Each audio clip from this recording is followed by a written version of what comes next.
Hey guys, how's it going? Welcome back to another video, and in today's video, I'm going to be teaching you guys every single React hook. If you're familiar with my channel, I have a video already on this. It's actually my most successful video so far on my channel. And the reason why I wanted to remake this is because that video was made 3 years ago, and I didn't even cover every single hook. And as of 2024, a lot of new hooks were introduced. Some hooks were removed and became completely deprecated. So I wanted to make a new video on this because it seemed like a lot of you guys really enjoyed my last one. My purpose of this video is very similar to my last one, where I don't intend you to watch the entire video at once, unless you actually want to learn all the hooks at once, but rather use this video as more of a cheat sheet. If you ever want to refine your skills or learn one specific hook that you might need for a specific use case, check the video part for that hook in this video. I obviously put timestamps on this video so you can just move around and choose the specific hook that you want to learn. And also, I'm going to not only put all of the code for this video in the description, but also I'm going to write a step-by-step version of this tutorial where you guys can just go if you want to, if you prefer text-based form. It's going to be on my website, so go to the description. It's pedrotech.co if you're interested in that as well. But yeah, that's basically it. Before we get into the video, if you could leave a like and turn on the notification bell, I would massively appreciate it, because as many of you guys might know, I'm returning back at posting videos. Never enjoyed posting videos as much as I am right now, so I would really appreciate the support that you guys can give me. So if you're interested in doing that, feel free to do so as well. So now that we're done with all of the intro, let's get into the tutorial. Okay everyone, so let's get started. Before I get into our first hook, which is going to obviously be the use state hook, the most simple hook that you can learn in React, I want to explain a little bit about how I'm going to structure this code base in case you want to just follow the examples by going to the code base in the description. How I structure this is I have this folder over here called hooks, and inside of it we'll have the example I'm using in the video for each of the individual hooks, also accompanied by any files that I use for the examples. So if you're interested in just checking out the use ID example, you can click on it and go in there. But in our case, we're going to start with the use state hook. And the way this file is structured is obviously just empty in the beginning, but we'll be including them in our app component as we go through the video, just to show them on our right over here. So let's get started with the use state hook. So if you are a complete beginner in React, you definitely heard of this hook, but I feel like this tutorial might help you even if you have already used the use state hook multiple times, in the sense that I will explain to you guys right from the beginning what's the purpose of a state, why you don't directly just get the DOM elements and edit their HTML directly like you would with normal vanilla JavaScript. States are the fundamental building blocks of a React application. Now, the example I want to use for the state here is the most simple example that I believe is used for describing states, which is the idea of building a counter.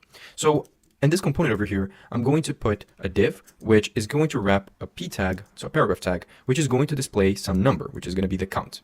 Then we want to have a button over here, which is going to interact with that number by increasing its value. So we'll say increase counter.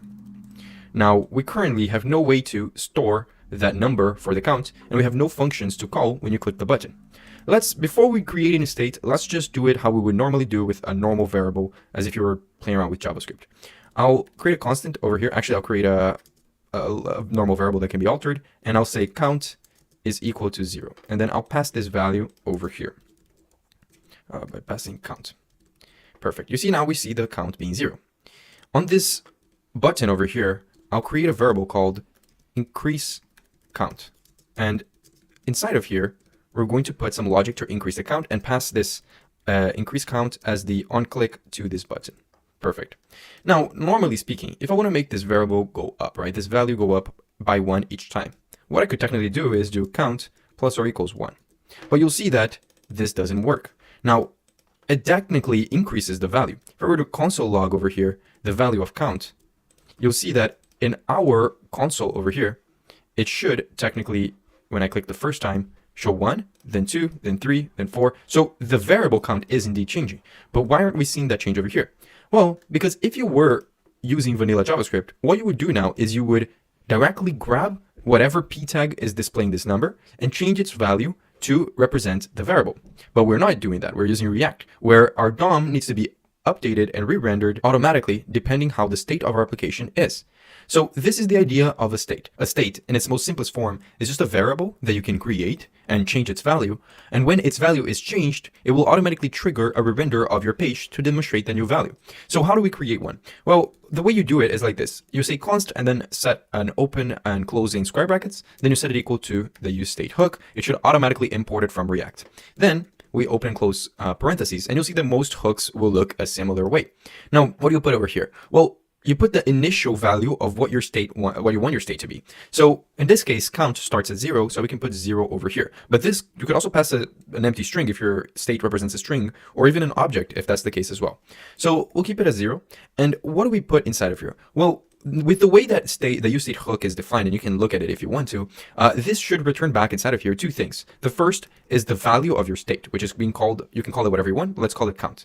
And then it is a function that you can use to alter the state. So we're going to call this set count. Usually it has this notation with set in front and then usually the name of the state. But why do we need a function to change it? Because although this count variable is actually working similar to how it was before when we were using let, you'll see that altering the value of it by just increasing it like this doesn't work. Because what you have to do is use this set count function and mutate the value inside of it. So we'll replace this over here and we'll open and close parentheses to call this set count function. Now, what do I mean by mutating this value? Well, this function inside of here, it allows you to have a callback function inside of it. So a function that gives you access to the previous value of the state. So if count is 0 initially, the first time we call this prev value over here will be equal to 0. Now, if we increase it by 1, the next time prev will be equal to 1.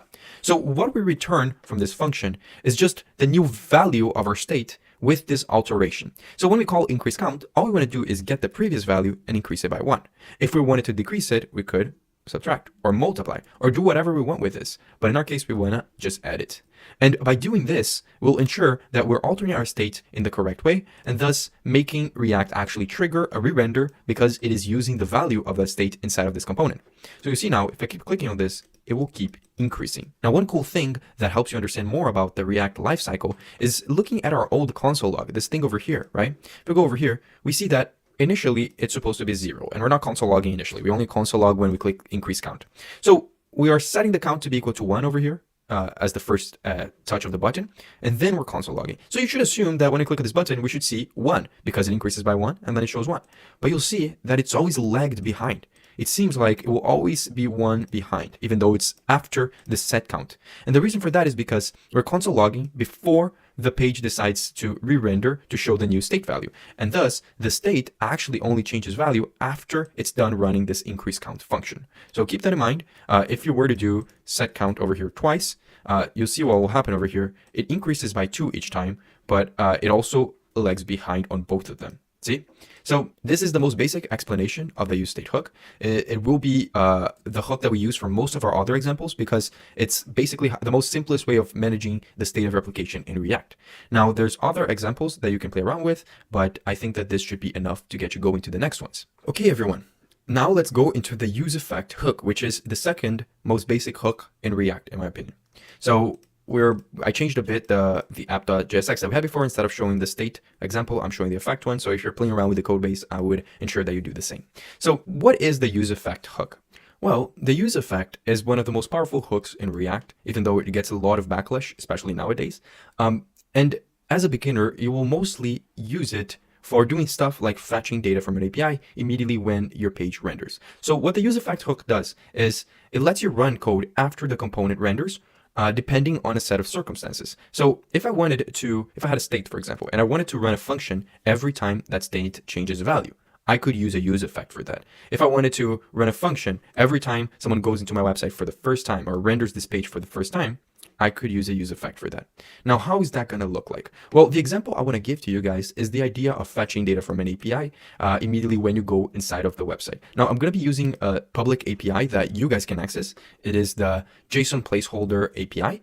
It just returns fake data for users. And in this case, we're accessing data for like some posts. So like as if you're in Facebook making some posts. But the idea is that we want to go into our website over here. And when I first render the page, I want to run a function that will fetch this data and display it in my screen. Now, keep in mind, doing this inside of a useEffect is one of the methods you're going to be using a useEffect for the most as a beginner. But as you grow older in your React journey, you'll see that there's more effective ways of doing this kind of fetching data by using stuff like a React query, which is one of the best methods that you will probably learn later on. But let's get into actually building the useEffect to do that. Well, the first thing we need to do is have a way to display that data. So I'm actually just going to display the data of the posts by creating an h1 tag over here saying posts. And below it, I want to have an unordered list, which we're going to loop through the data that we got back from this API request and display the list items for each individual post, right? So to do that, I want to create the use effect hook. Perfect. You saw it also auto imported over here. Now, the notation for the use effect hook is very simple. You call the hook always obviously inside of your component, never inside of an if statement, just like all the other hooks. And inside of here, you put a callback function that will execute whenever your use effect is supposed to. So whatever action information you put over here, like console log page rendered, you'll see that it will actually console log over here. It runs twice because of some of the inner workings of React, where it basically runs twice when you're in development, not actually in production, because of React's strict mode. But you can actually disable that. The whole idea is that it should render once. So what I want inside of this use effect is to be able to fetch some data. But there's one last thing that we have to do to make this use effect work. After this function definition over here, we have to add something else, which is a dependency list. Now, what is the dependency list? Well, like I said, you can make this use effect run every time the page renders, right? But the page may render because of multiple things. It might just render once if there's no states inside of your component, like we have over here, and you should see that only displaying once, like I said, right? But if I wanted to run this use effect or this function every time another state changes its value, then I would add that state over here. We'll get to that later on in the video, but there are multiple reasons why you might want to put like data over here. You could want to console log every time a state changes its value, and you could put that state as part of the dependency list. But in the case where we only want to run this once when the page renders, we want to keep it empty like this. Now, what we want to do is we want to fetch data from the API, right? So I'm going to come over here and I'm going to say fetch, and I'm going to put the JSON placeholder API link over here. And I'm going to actually use promises in this tutorial. So I'm going to say .then I'm going to say, I'm going to grab the response from this .then, and I want to turn that into its JSON format. And then I'm going to put another .then that will convert this into actual data. So I'll grab the JSON and I want to do something with that data. Right now, let's just console log that data so you guys can see. Actually, I need to do JSON. And perfect. Now you should see that we get the console log over here with all of the data from the API. But how do we display it in our component? Well, we need to use what we learned in the previous hook, which is the useState hook, and utilize a state for this, because we want to have a variable in which when its value is changed, which means whenever we're done fetching the data, we want to re-render the page to show its value. So I want to come over here and I want to create one state for the data that we get back from the API. So we'll say data and set data. And inside of this use state, we need to put an initial value. So this will return a list of posts. So the initial value for this will be an empty list. Perfect. Now we need to change this to, instead of just console logging the JSON data, I want to set the data state to be equal to whatever list we get from the API. Perfect. Now to display this list over here, we'll delete this list item and add it back again later, but we'll just loop through this data. And for each item in this data, we want to map its value to some sort of JSX. So we'll grab the value of the post, and in this case, we'll create a list item for each of the items. And inside of this list item, you see it already shows the 100 list items that we got, but we haven't actually displayed any data from them. But inside of here, we'll literally just display the title. So I'll say item.title. Now we know it's title because we can see how the JSON data is formatted. It has a title with the actual title of the post, and the actual data updates to show that information. So this is something that we're doing without having to click any buttons, without having to do any actions. It runs when the page renders for the first time. Now, what about that dependency list that we talked about? Well, the best way I think to explain to you guys about this dependency list is to create another use effect that all I wanted to do is just console log the name Pedro. Now, what will this do? Well, I want to console log the name Pedro every time another state changes. Let's create another state over here. Let's call it something in the lines of show Pedro and set show Pedro. This will be a Boolean. So it will start as false, but it doesn't really matter because all we want to do is whenever I click on a specific button, that will actually create over here in the top as the example for you guys. I want to make a toggle. I want to basically, whenever you click on this button, it will turn this state into the opposite of what it is, right? So if it's true, it'll become false. If it's false, it'll become true. Because I want to show you guys exactly what this use effect dependency list does. So to do that, we'll just set show page row, and we'll do that by setting the value of the set show page row equal to the opposite of what it was before. So if it's true, it'll become false. If it's false, it'll become true. Now let's inspect element over here. We'll see the console, and we'll see that it did console log the word page row a couple times. In this case, it does twice. Now, why does it do twice? Well, it does on the first render of the page. It does twice on the first render, like we said, but I haven't put a dependency list over here, meaning that every time any state in this component changes its value, it will trigger this use effect. That's why it's important for you to put a dependency list, because if I want this to only render whenever this is the first render, then we put an empty one, and you see now it's only showing twice instead of 4 times, because previously it would show twice when this page renders the first time, and then twice again when the data state is updated on this data fetching functionality over here.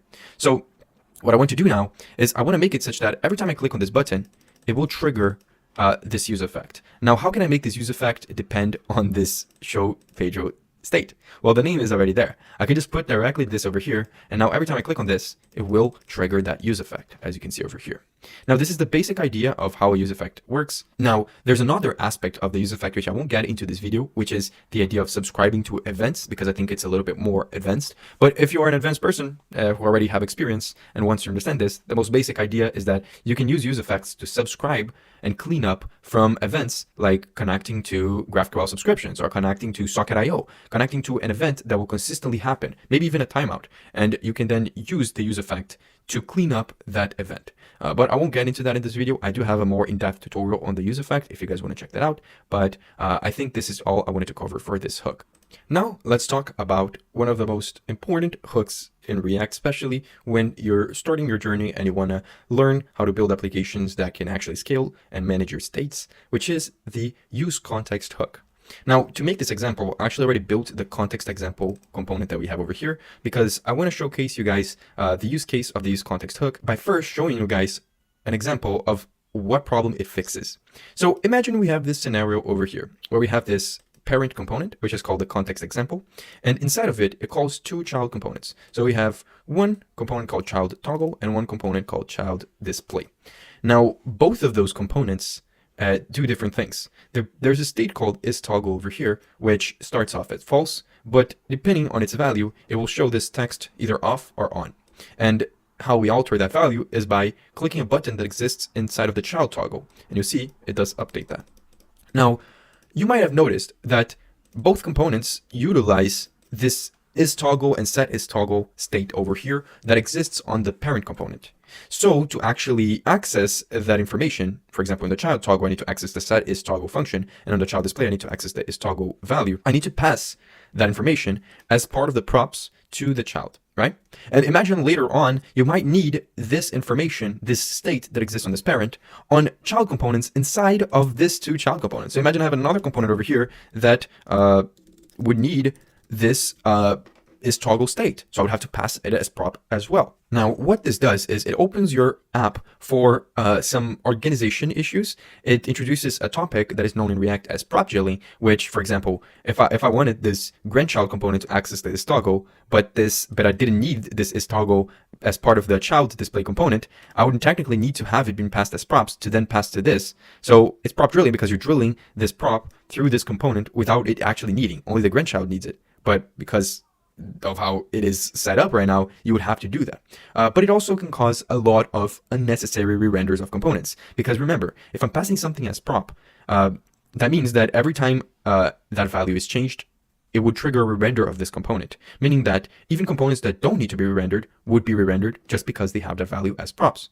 So how do you do this? How do you make it such that every single child of this context example component, and even the childs of them, have access to some sort of store that contains all the states from this component? Well, that's where the use context hook comes in, and the idea of managing your states through the context API. Now, before we write that, I want to point out, as a beginner, I recommend learning the context API for state management.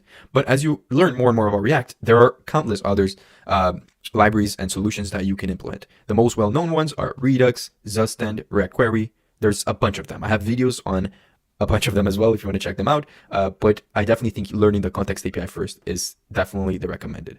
So how would we make it such that we don't have to pass this information as props? Well, the first thing we want to do is create what is known as a context. So I'm going to come over here and I'm going to call it const, and I'll call it the global state context. So I can call it whatever I want, right? Usually you call it depending on the context, but in this case over here, I want to make it such that all the components below this will have access to the state. So I want to make the state be global. So I'm going to call this create context by using the create context function from React. Now I won't pass anything over here. I can pass null if I want to, but this won't matter. What matters is that now I can use this context that I created and wrap it around this whole context example component that I have. I can pass in the global state context and press dot and make a provider out of it.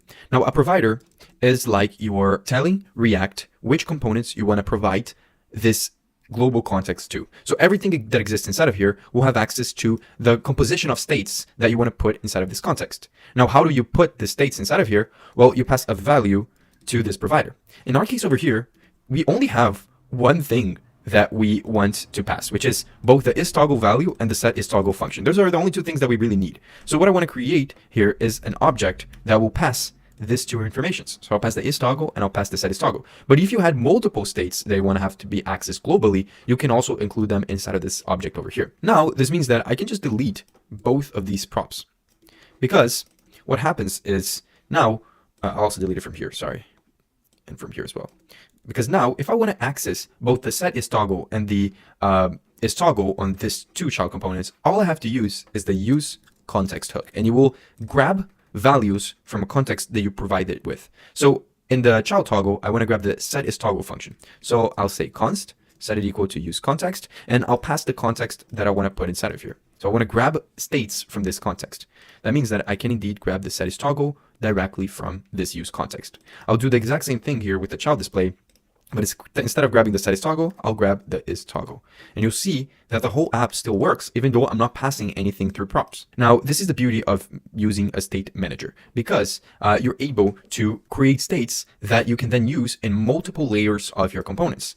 The example we gave before is the same. If I wanted to access this isToggle on a grandchild component that I create and call inside of here, I could technically just call this use context on there as well. And usually, I'm making all of these components in one file. Usually, you obviously have components in their individual files. So I would have a file for this child toggle and one for this child display. Technically, usually, you would export this global state context and just import it into all of those files. And you would put this on the top layer of your components, because everything that is inside of it, everything that this wraps around, will have access to the values that I put over here. So this is the most basic example and explanation of the use context hook that I believe. Now, again, if you want to get more into how to manage states and scale your applications, I would recommend learning more in-depth solutions like the ones I said before. Daztyn, React Query, Redux, there's a bunch of them. So yeah, that's basically it for the use context hook. Okay, everyone, we just finished learning the foundational hooks of React. Those three are the ones that I believe are the most beginner ones, the ones that you definitely need to understand. Now we get to a stage where we're learning a bit of the additional ones, where it's not the end of the world if you don't actually learn them. Especially when I'm talking about the use reducer hook. This is probably one of the most underutilized hooks that I've seen from React, and there's multiple reasons for it. It is technically a hook that should be used instead of the useState hook to manage more complex state logic, like when you have multiple related variables or actions. It does use the same pattern as something like Redux, because both of them use the reducer pattern. That's where the name use reducer comes from. And some people live by saying that you need to use the use reducer hook if your app grows beyond a simple app, but as you might hear from a lot of people, it is not technically required. I believe just using states can also be a good thing as well. So the best way to explain this is by putting a situation here in the screen in which we are using a use state. So I brought back the example from the counter app that we made, and I made it a little bit more complex by adding the subtraction as well, which was broken. But you can see it's a very simple counter app where I can add and subtract values, and it will appear over here. Now I could technically add as well more things. I could add a multiply, right? I could add a multiply over here and then make the prev multiply, and you'll see that this would also work. Actually, I'll multiply times 2. I'll double. Sorry about that. Yeah, you can see it works as well. So we have those three actions. Now, this is all being done with the use state. right? You see the use state over here. How would I do something like this using the use reducer? Because remember what I just said, the use reducer is an alternative to the use state for more complex actions. That's why I added an extra action over here. Well, the most simplest way to do that is, first of all, we'll replace this use state with a use reducer. It will automatically import over here at the top, and we'll just place it over here. Now the use reducer has the same format as a use state. It will return two things, but the two things that it returns is different from what we have over here, although it has the same logic behind it. Similar to how we grab the count over here, in the use reducer, we'll grab the state, and the state will represent the count when we create our reducer function. The set count over here, instead of let's call it set count, let's call it dispatch, because we want to follow the reducer pattern, and all of this are part of that pattern. Now, inside of our use reducer over here, we want to pass two things. We want to first pass a reducer function, which we will create in a second, and we also want to pass an initial value for our reducer. So similar to how we had it before the count equal to 0 over here, we want to pass an initial value for this reducer. A reducer will be in the format of an object. So we'll pass an object with a count inside of it and an initial value of 0. Now, we want to create what is known as the reducer function, this thing over here. And we'll create it over here. So we'll say const reducer, and we'll pass in a function which will contain two things, a state and an action. Now, a state is just a placeholder value for the current state of your reducer. So in our case, we only have one piece of state in this reducer, which is our count. So if we want to access the current value of the count inside of this function, we can do state.count at any time. Now, what is the action? Well, when you want to change this state and any part of it, you can dispatch actions, and those actions should be handled inside of this function. So for example, over here in our set count over here, instead of calling set count, we'll just dispatch an action and we'll give it a type. For example, in this case, it's the increment action because we're incrementing. So we're not actually handling the logic of increasing or decreasing or doing anything inside of this. We're going to do all of that inside of this reducer function. And if I want to subtract, I can do the exact same thing, but by calling a dispatch of type decrement. And I'll do the same thing for double over here. We'll call it double. Now, where will we handle this? Well, we'll handle it over here, and we'll probably use a switch to check all of the action types that exist. So it's actually action type. So we'll come over here, we'll pass in the switch statement, and we'll check for all the cases. When the reducer function is called, we'll check for the case of the increment action.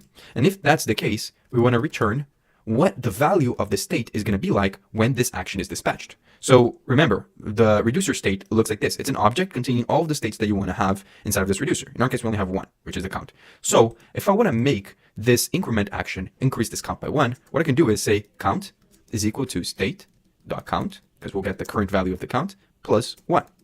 And this should handle the increment case. So we'll do the same thing for the next two cases. I'll actually just copy this and paste it twice, and this should go back, yeah, and then we'll make this decrement and make this double. So on the decrement, we'll just change this to -1, and on the double, we'll just multiply this times 2. Perfect. You should see now that this should technically work, and we'll put the state, replace this count over here if I want to access the count value, and to say state.count.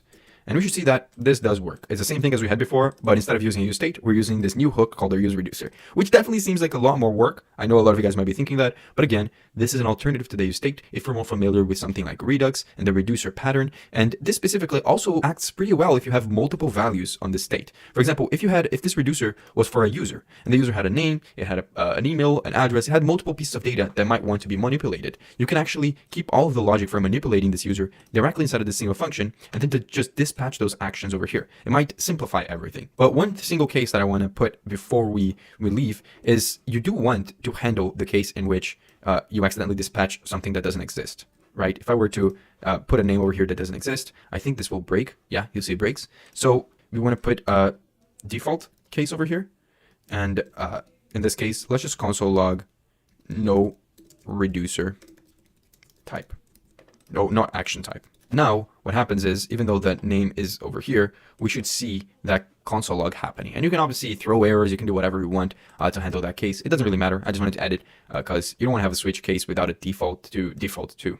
So this is the basic idea of the use reducer hook. Okay, now we're going to talk about the useRef hook. And the useRef hook is one of the coolest hooks in my opinion because they're almost like I almost never use it. And when I use it, it solves exactly the issue I'm trying to solve. And I love it for that. Now you can use refs technically a lot in React if you personally want to. But its main purpose and use case is that the useRef kind of acts like a little box that can store a value, and this value will stay the same even if the component it was created in re-renders. So it is often used, and you'll see it being used for two different things. The first one is accessing the DOM elements directly if you ever need to, and we'll get to an example of that.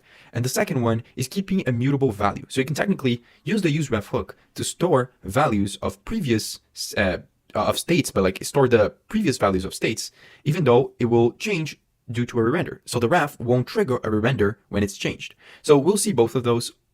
It's one of the ones where it takes a while for you to get used to it, but it is great to be used, especially when you want to hold values inside of your React application, but you don't want to display those values in your UI. So if you ever have a variable that you want to keep information of, but you don't want its value to change, but you don't want to display in the UI, meaning you don't want its value change to affect the re-render of your component, you could use the useRef hook. So let's start with the first example, which is accessing DOM elements directly, because that one is one of the coolest ones. So the first thing is if you have an input, and we'll return here just an input with a text, like a type of text.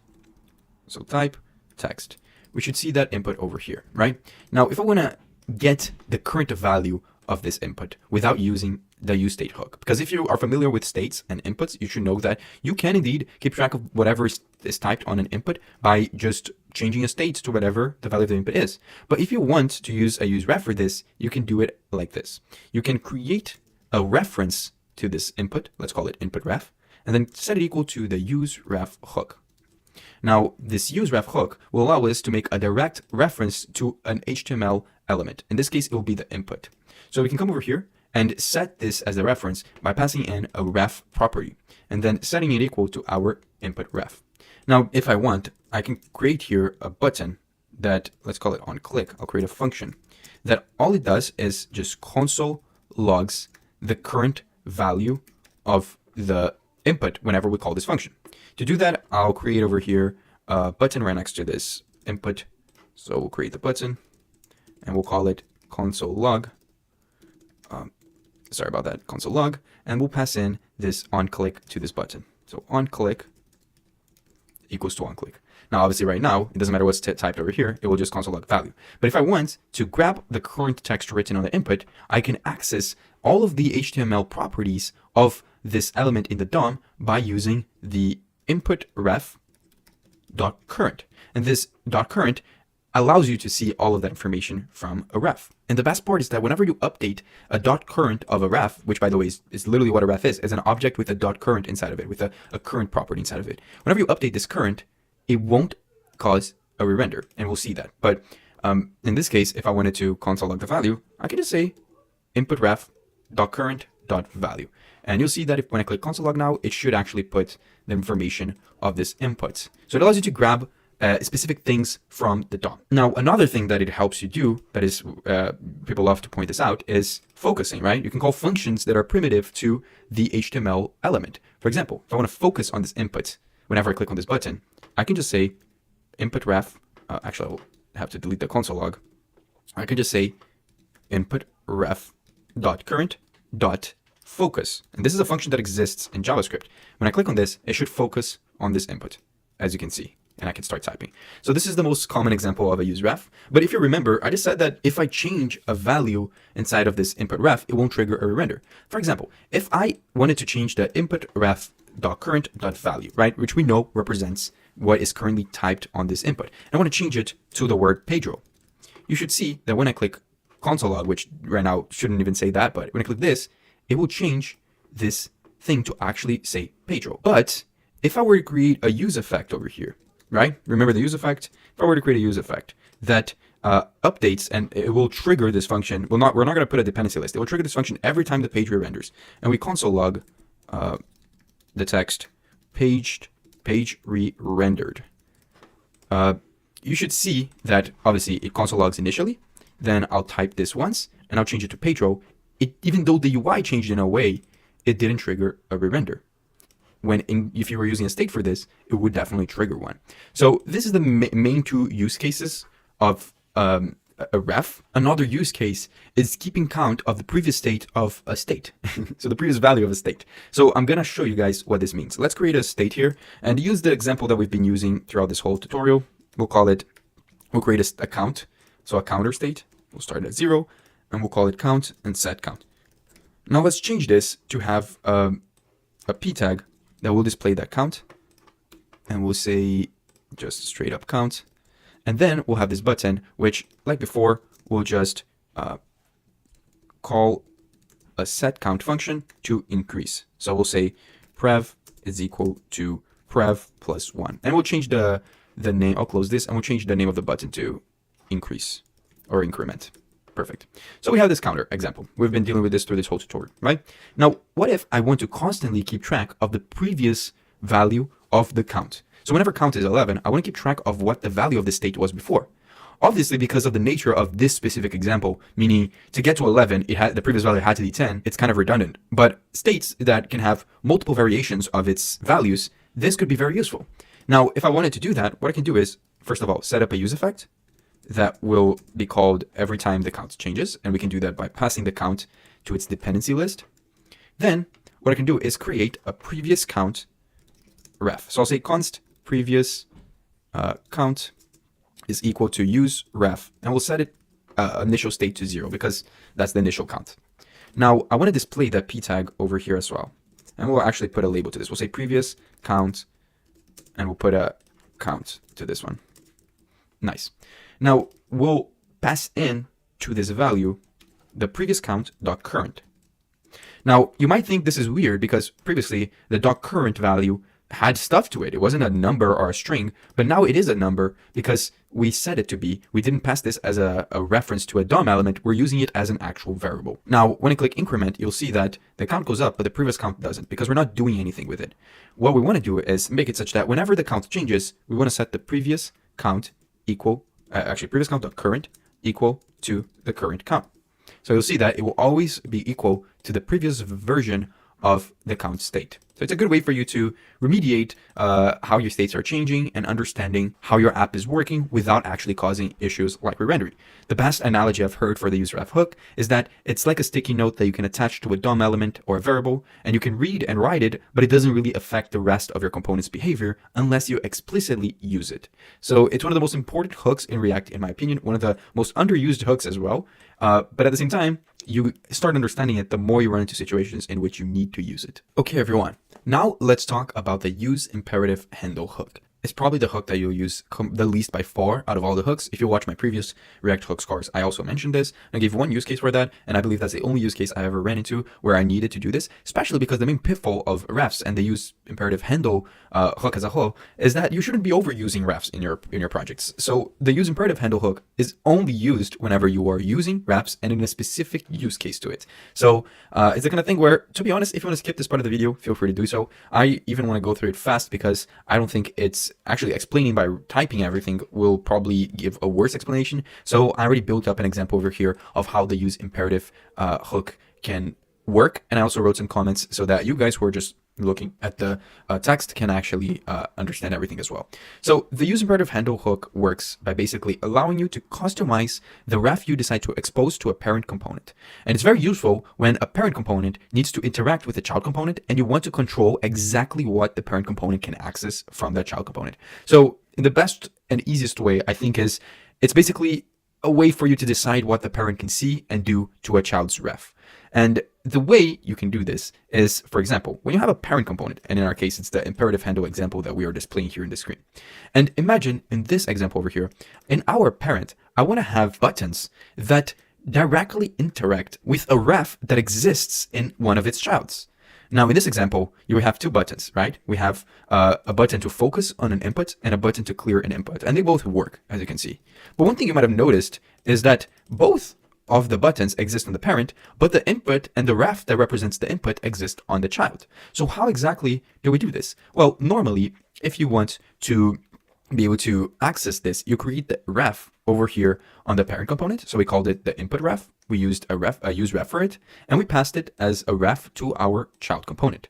when I create this child component, we have to use something called a forward ref, which I imported over here on the top. And it basically allows you to expose a DOM node or a reference to the parent component. So it's exactly what we want here. We want to have access to some sort of DOM element that exists in this child and our parent. So it's a very specific use case. So we use a forward ref for that. And we can still obviously access the props like this was a normal component. I know it looks a bit different because we have a function wrapping around all of this, but it now allows us to have access to that ref, which we then pass into our use imperative handle hook. And this use imperative handle takes in that ref and returns back a callback function that needs to return an object. Now, what exactly is that object? Well, it's an object containing all of the functions that we want to allow our parent to have access to. Like we said, we might not want the parent to have access to everything that this input ref has to offer, right? This exists in the child. We only want to expose the two things that we want to call in the parent, which in this case is the focus input and the clear input functionality. So what we do is we create functions for both of those functionalities, like the one we did over here and the one we did over here. And with the use imperative handle hook, what this will assure is that the ref that we have over here, that we then passed here, will now have, inside of its current object, it will have those two properties, those two functions. So now my app completely works and it does everything by using the use imperative handle hook. Now, why would you use the use imperative handle? Well, it's mostly about control. So instead of exposing your entire child component, you might want to only expose a specific functionality. Like in this case, we're just exposing those two methods, the focus input and the clear input, but also the whole idea of encapsulation, which can make your project more organized. It basically keeps the internal workings of the child component hidden while letting the parent interact with it in a controlled way. Now, if you're a beginner and you're watching this, like I said, you'll rarely need to use this hook. But it's very handy when you're building stuff like reusable components that need to have controlled interactions between the parent and the child. Okay, everyone. Now we go into another rarely used hook. And similar to the previous one, the use imperative handle hook, I already have the example set up over here. However, I will go over each of them because I feel like it would just be a waste of time to actually type everything out when I feel like the explanation would be better if everything is already set up. So what is the use layout effect? Its name is very similar to the use effect, but there's a layout in the middle. So what exactly is it? Well, think of a use effect, but for way less use cases. That's what the use layout effect actually is. It's basically a version of the use effect that will execute before the browser repaints the screen. So it will execute and run synchronously after all of the DOM mutations that occur, but before all of that UI is painted into the screen of the user. So this means that this use layout effect hook is very useful for tasks that you need to measure or manipulate the DOM immediately after changes, ensuring that the DOM is in its final state before you paint the screen. So in this example we have over here, we have a very simple box, which we would basically just type to resize me. It's a box. I painted it blue. I'll actually paint the color of this black so you guys can see the text better. But it's a box that is just said resize me, right? Now, why does it say resize me? Because below the box, it says that the width of the box is 154 pixel. So if I change this to 80% width, it should change to a different value. Actually, I'll make it 50. I don't know why that happened, but yeah, it should show a different value, like 82 pixels, right? Now, why are we using a use layout effect here instead of a use effect? Because if you look at this, the use effect technically works. But if you notice in this case over here, for a brief second, it didn't actually re-render automatically. We're getting the information for the box width by accessing the DOM element, directly using a use ref for the box. So we create a use ref, we assign it to that div, and we grab the current width of that div from the DOM element. So we do that using a ref, and all of that happens before it actually paints to the screen. But a use effect is called after all of that is already in the screen. So technically, for a brief second, if we refresh this and it's rendering for the first time, if we're using a use effect, it wouldn't have the information accurately for the box width until this ran, and then it set the correct information. So this is all that the use layout effect does. It just runs before the use effect. It runs in that small gap between the DOM existing and having its changes and the UI being painted into the screen. Now, it is good, like I said, for doing stuff like getting sizes or positions for a DOM element. And it's good as well for synchronous DOM updates when you specifically need to update a DOM element and avoid flickering or incorrect measurements. So in this example, if we were using the use effect instead of the use layout effect, this would have to run twice because the page would have to render twice because the use effect would render first without this action, and then it would trigger the set box width because it would get the information, and then it would render again. It would cause a little flicker that we saw. We don't see it anymore because everything is very stable. But if I were to change this, maybe let's put it to 90 again. Yeah, we didn't see it, but imagine in a larger scale project, you should see it. And the use layout effect allows you to have access to that specific part of your component lifecycle. Now, you might be asking, why not always use the use layout effect? Won't there be thousands of situations in which you might want to be doing your changes before you paint to the screen? Well, the official React documentation recommends against it. It basically says that it blocks the browser from painting until it finishes, which can hurt the performance of your application if it's overused. So they specifically recommend that you use the use effect for all other tasks and only use the use layout effect when you need exactly the use case that I mentioned in this example. So if you're a beginner and you're looking to use the use effect for stuff like data fetching, logging, you really don't need synchronous execution, then if that's the case, just stick to the use effect. But if you want to deal with positioning and DOM element widths and sizes, use the use layout effect. Okay, everyone, I'm going to talk very briefly about the next hook that we have over here, the use insertion effect hook. The reason for it is because even the React documentation only recommends you to use this hook if you are an author of a CSS in JS library, meaning that if you are an author of a library that uses CSS styles and deals with all of that, then this would help you massively. But if you're a normal React user who don't do that, you'll probably be better off using other alternatives, like, for example, the previous hook that we talked about, the use layout effect, and the use effect hook. Now, why am I even including it? Well, because this is a full course. It's an updated course on my previous course, which I did around 3 or 4 years ago. And I want to include everything, including things that I don't think you guys will technically need to use. But if you guys are interested in going to this timestamp of the video and watching this, feel free to do so as well. So what is the insertion effect hook? So the use insertion effect hook is basically, like I said, specialized hook that runs synchronously during the rendering process, but differently from the use layout effect hook, it runs just before the mutations are made to the DOM.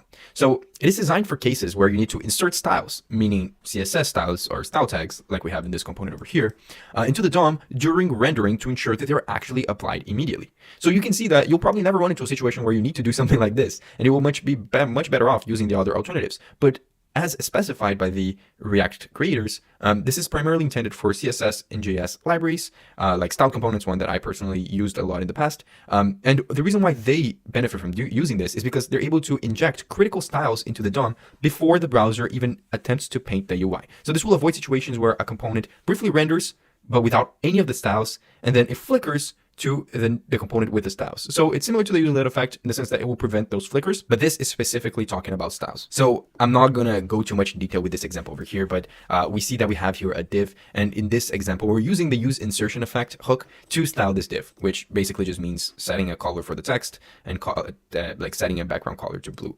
But we're doing all of this at a different stage from where we would if we were to just come over here and add a style tag, because we're doing this before the DOM mutations happen. And like I said, this can be very beneficial in some cases. Obviously, we aren't seeing the benefits over here, but you're able to see a specific use case of it. It's very similar to use effect hook. And obviously, in this case over here, we're creating a style document element and appending it to a specific part of our document. And this use insertion effect will run during the rendering phase. Then it will insert the style tag with the dynamic styles that we want into the head of our document, and the browser will apply all the styles right before painting, which, like I said, will ensure this not to flicker. And when the component unmounts, which is the return similar to a use effect cleanup method, it will clean up all the inserted styles. So this is the use case. I'm not going to spend too much time in this. Also, this is a very new hook, so you need to make sure that you even have the version of React to support it. And there might be some browsers that don't support it because obviously it's a new version, so it's something that needs to be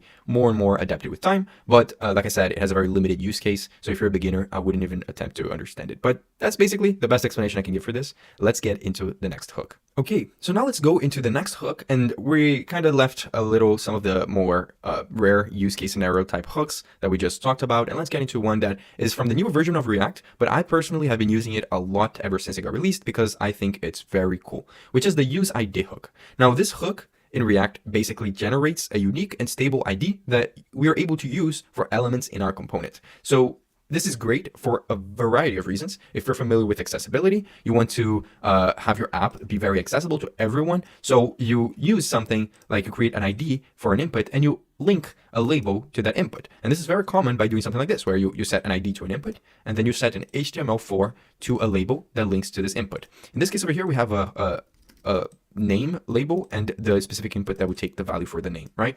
Now, what does the use ID hook help us with? Well, by generating unique IDs, we ensure that we have unique IDs across the server and client rendering, which is critical for server-side rendering apps like Next.js and other libraries that does some server-side rendering. So as you get familiar with server-side rendering, you'll notice that this is extremely important, and this hook that they provided with works seamlessly. It provides this ability to ensure consistency and stability across the renders of your components, and it will prevent any type of ID collision between your labels and your inputs. Now, we have here, as an example, how we used to do this is we would just set an ID and an HTML4. Obviously, they're the same since we're linking both this label to this input. And if you went over here, you would see in the element that the specific element for this input and this label has an ID of input1, which I specifically set over here. Now, with the useID hook, what I can do is I can come over here. I can just generate an ID variable called the useID hook, and this should give me a unique ID that I can use to set my labels and inputs. So I'll put over here ID for this one, and I'll put ID for this one, and we should see that now when we refresh this, the ID is a unique one. So it says R1 over here. Now, if I were to have another input and another label, for example, I could have another one over here, and I can just generate another ID and call it something like ID2, and then put the same variables over here. You should see that they do have different values, and also they are unique, right? So they generate different values at every time you render this. But since you're using the same variable, you don't have to handle all of that uniqueness. It will do it all for you. Now, there are a couple things that I would say are best practices. For example, I would say use the useID mostly for labels and inputs, but also for just dynamic elements, like whenever you have a section that might collapse into other elements, or specifically if you want to keep track of different tabs in your website, you might want to use the useID as well. And also, one mistake I see a lot of people doing is when you're inside of a map, where like you're mapping through a list and you're displaying items, and you want to put a key, right? The key property. A lot of people want to just put the ID, but no, use the index or the ID of the key of the mapping function to keep track of those elements. Don't use this useID. It goes against the purpose of this hook. And if you are a beginner watching this, just see it like this. The useID is like a handy name tag maker. That's the best analogy I've seen so far. It just makes it such that each component gets a unique tag, which is the ID, and it makes it really easy to identify and link the elements without worrying about duplicates or conflicts. Now, let's talk a little bit about the use transition hook, which is one of the coolest new hooks that React has to offer. Now, the use transition hook is mainly used in React when you're dealing with a situation in which you need to handle non-urgent updates. That means that if you want to prioritize some sort of update to your component, like for example, when you interact with like when the user interacts with an input or a button, and you want to defer less critical updates so that your app is more smooth, you can use the use transition hook. Now, this can help your user experience a lot because it ensures that user interactions, which are very like important updates, are done quickly or given a response quickly. And some other updates that might require a little bit longer, like for example, filtering data, which is the example we're going to be doing in this component over here, will be put in the background until it's done. Now, what most people use it for is what we're going to be showing here, which is showing a loading spinner while you're doing some sort of hard calculation. So you notice here, what this component is basically we have here an input, which searches and filters through a list that we generate automatically over here. This list has 10,000 items, and all of the items in the list are basically just the word item and then the number of the item. So what we do here is, as we type on the list, we're able to filter for the specific items that we're writing, right? So for example, if I put one over here, there's only one item with this because there's 10,000 items, but it will automatically filter everything. But it does feel a little bit like not smooth because as I'm typing this and as this list grows, it will indeed need more time to calculate stuff. For example, if I were to put another 0 over here and I were to continue typing this, it's still smooth, but if I were to add more and more, right, this would get pretty tough. It can even break, as you can see. It just broke my app. Let me go back. But yeah, calculations do get expensive, especially when you to your memory. So the thing is, whenever it's loading a calculation, you want to show the user some sort of immediate update to notify them that something is happening, like for example, showing a loading spinner whilst you do the calculations. So you're basically prioritizing an update to your UI, which is the loading spinner, while putting the update of showing the new filtered items to the background. Now, how you do that is with the use transition hook. So what do we do in this case? Well, we'll come over here at the top and we'll call the use transition hook like this. And it will give us back two things. One is the transition pending? And the other one is, well, this is a function to start the transition. Now, the is pending is what we want for our UI, because I'll come over here and I'll just say, okay, is the transition pending? Because if it is, I want to show a little p tag that says loading. So it's a little loading screen for us. Now, how will it know what transition is in progress? Well, we'll wrap around the expensive filtering over here and use the start transition, and then just pass all of this information as a callback function. So we'll do this, and we'll save it, and now the use transition hook will know what is the expensive calculation, and when it's done, it will set the is pending to false. So we'll see, as I'm typing, you'll start seeing the loading screen. So I'll say item, and you saw that for a second, it prioritized showing the loading like text before showing the actual filtered items. Because if I wasn't doing this and I wasn't using the use transition hook, it would just show me whenever it was ready. But in this case, it will show a loading screen, and it will continuously show whenever it requires time to load stuff, which at the end it doesn't require that much. But in the first time you type item, it does require, because it's looking through everything, right? So this is the basic example of why you might want to use the use transition hook. I use it a good amount. It keeps interactions with the users pretty smooth. It avoids UI freezing during like expensive updates, and it overall just improves the user experience because it shows loading states when usually previously I couldn't show loading states, or at least I didn't used to, because I obviously use loading states when I'm fetching data from an API. But with something like this, where I'm filtering data and doing everything on my code, I don't really have alternatives other than this, or I didn't used to. So I do think it's great, especially for situations like filtering, which is the most common use case I've seen. Now, if you're a beginner and you're watching this, I would say that the easiest analogy to understand the use transition hook is that it allows you to put less attention to the important work, which is in this case filtering the items because it takes longer, and put immediate attention to an easier thing to just show to the user, so that users get immediately happy with what they're seeing. They're seeing something happening, they're seeing the loading screen, while the complex and hard thing is being done in the background. So I personally think it's especially useful for improving performance and improving user experience in large or complex apps. Now let's go over the use deferred value hook. This hook is extremely similar to the previous hook we just explained, the use transition hook, but it has some minor differences that completely change the use case of it. We're going to be using the same code example as before because I feel like it will help explain the difference between them, but in its core, the use deferred value hook, it helps you delay updating a value until the app has time to process it.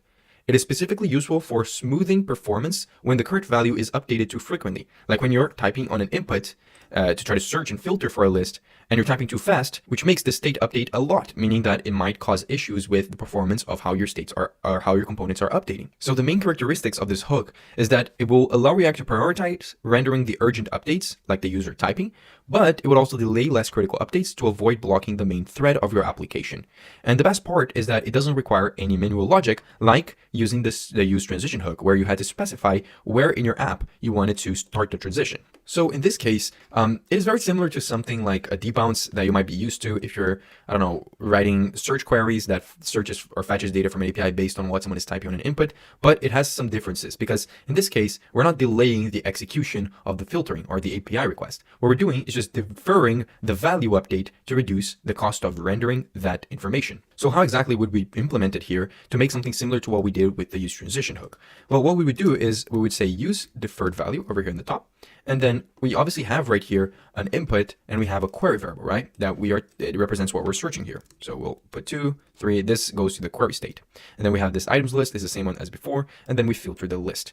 Now, what I want to do is when we do this calculation here, right? The items calculation, the filtering, I want to, instead of using this query variable here to basically check to see if this item is included in this 10,000 sized list, I want to create a deferred version of this query.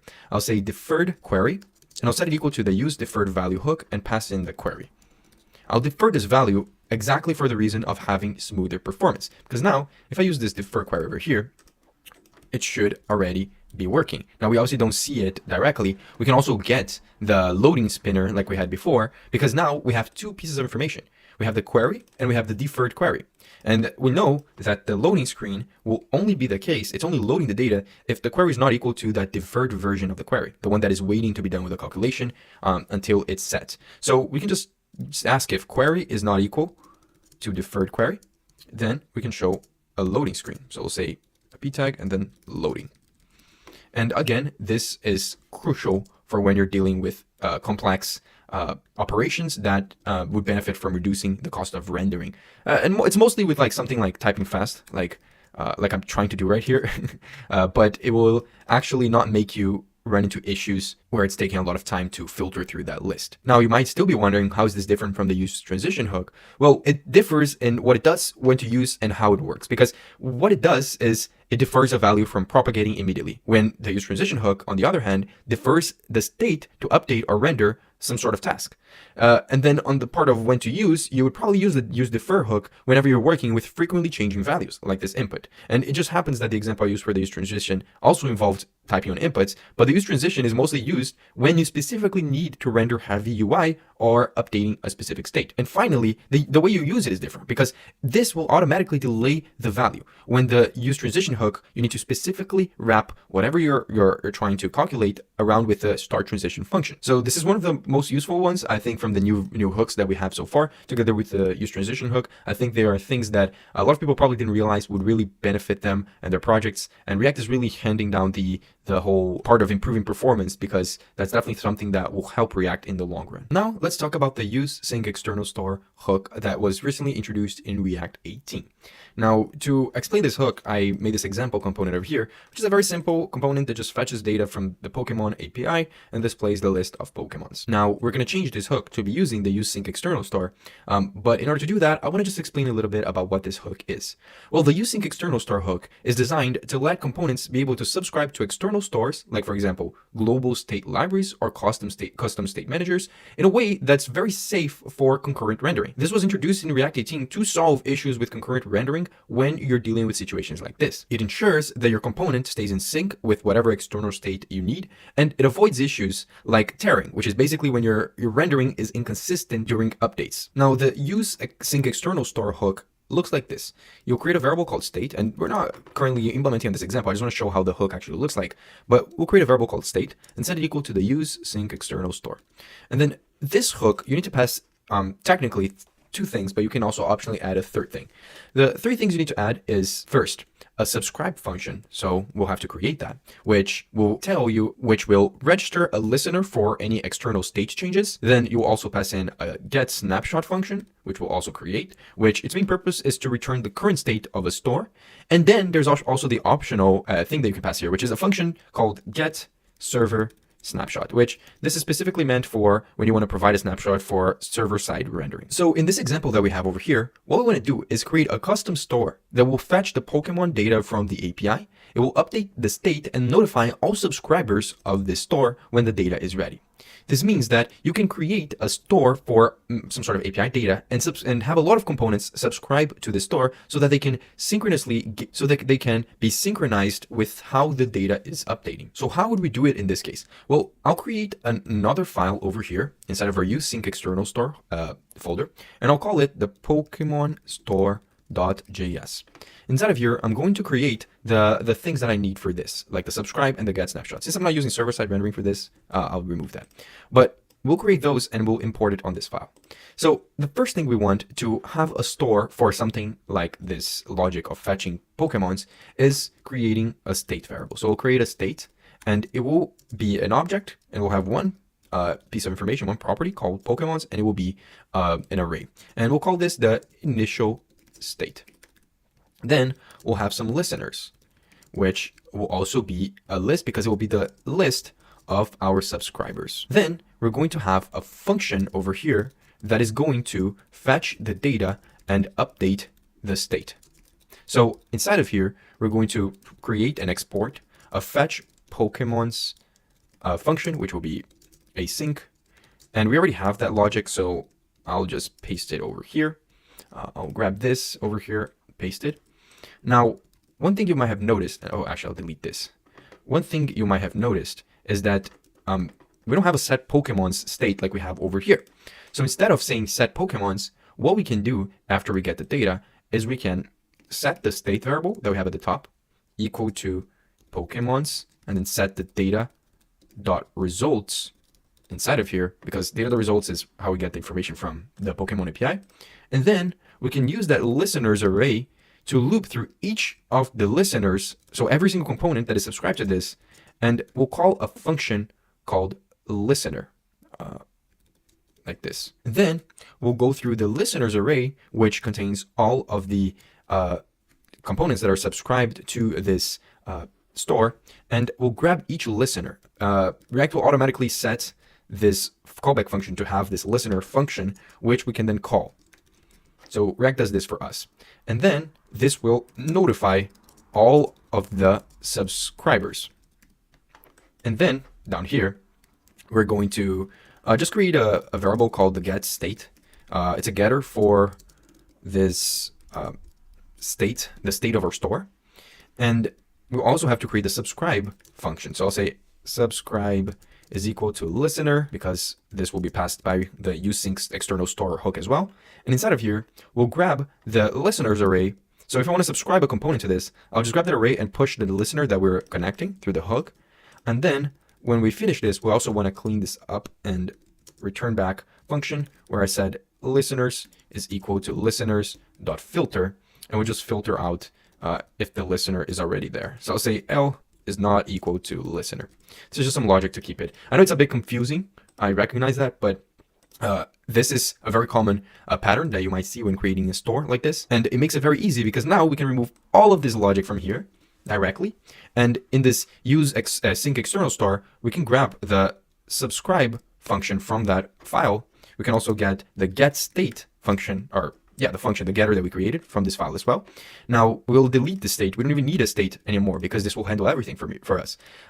Inside of this, we'll get back a state object, which we know has the Pokemons inside of it. And we do need to fetch the Pokemons. So we have created this fetch Pokemons function. So I'll just call it, actually I'll call it over here, the fetch Pokemons function. And we'll just have a normal use effect that we'll call it on the first render. So we'll just call it over here, and I'll put the dependency list as empty. And you'll see that this does work and it handles everything for us. Now, the great thing about this is that any other component that needs to access this data now can just use the use sync external store hook and handle all of this automatically without having to write all of this logic every single time. Now, this is great. I haven't personally used it that much since it got released, but it's great because it keeps state management separate from component logic. It also ensures that your component is always in sync with the store, even if you're in the situation of concurrent rendering mode. And I think it's a pretty simple structure when you get used to it. Now, one thing you might be questioning yourself is, why didn't we just do all this logic inside of a context and then use the use context hook to grab that data? Well, there's a couple of things and that differ between doing that and using the use sync external store. I think it mainly differs on purpose, performance, and reactivity. So talking about the purpose, the use sync external store, like I said, the purpose of it is just syncing React components with some sort of external store. Whilst the use context hook and creating a context, its main purpose is something else. It's sharing state and data across a component tree. Now, you can indeed do something similar using either of those. But where it becomes very different is the performance, because with the useSync external store, it's specifically optimized for React concurrent rendering, and it will avoid unnecessary re-renders. Whilst the use context, every single component that is consuming the context will re-render when the context value will change, which in some cases might cause performance issues.